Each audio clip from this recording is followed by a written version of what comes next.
The problem started towards the beginning of last year and was sort of manifest around about March 2010 when I did the August cycle race. And I picked up a really bad golfer's elbow on the inside of my left arm, which I suppose so for that injury I started favouring my right arm and developed a tennis elbow in that one, which was on the outside of the right arm. And it really got pretty bad. I play a lot of golf, do a lot of cycling, to the extent that it was really affecting both of those sports. I sought the advice of a doctor towards the end of last year, and he recommended surgery on both arms, but I had to choose which one was the worst of the two and chose the right arm. And I had that surgery in December of last year. I kind of naively thought that that would probably improve quite quickly and I'd be in a position to have the second arm done. But probably about 6 to 8 weeks after I saw him, it was really still sore. The other one was agony.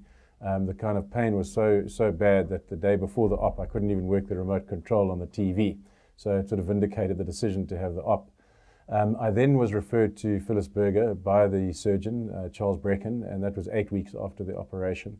And really to try and break the cycle of pain that had developed in the arm that I'd had the op on, but also to try and alleviate what was happening in the other arm, which clearly I couldn't have the op on at that stage. I started to treat Richard after he'd had his tennis elbow surgery. It was 2 months after the surgery, and it was on the right arm. But he also had very severe pain on the left arm, and that pain was more of a golfer's elbow. It was in the medial aspect of the elbow. When I treated the tennis elbow, he had very severe pain and swelling and a hypersensitivity of the wound. You couldn't touch his wound.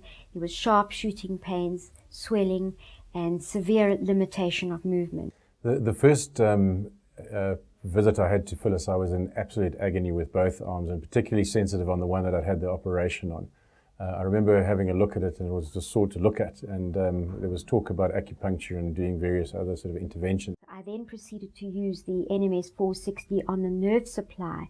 I used the radial nerve supply all along the arm at various regions for 5 minutes at about 20 milliamps, and to block that nerve pain. And I must say it was kind of instant relief. Initially it was exquisite agony, but it was amazing. Within a couple of days he was actually putting needles into it, which was unthought of on the first visit. I also treated the other arm at the nerve site. I treated the ulnar nerve because it was the medial side of the arm, as well as treating the radial nerve.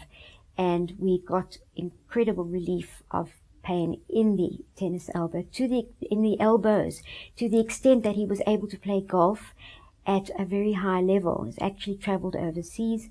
He's a lecturer, and he's published books, and he writes on the computer all the time, and he has no more pain.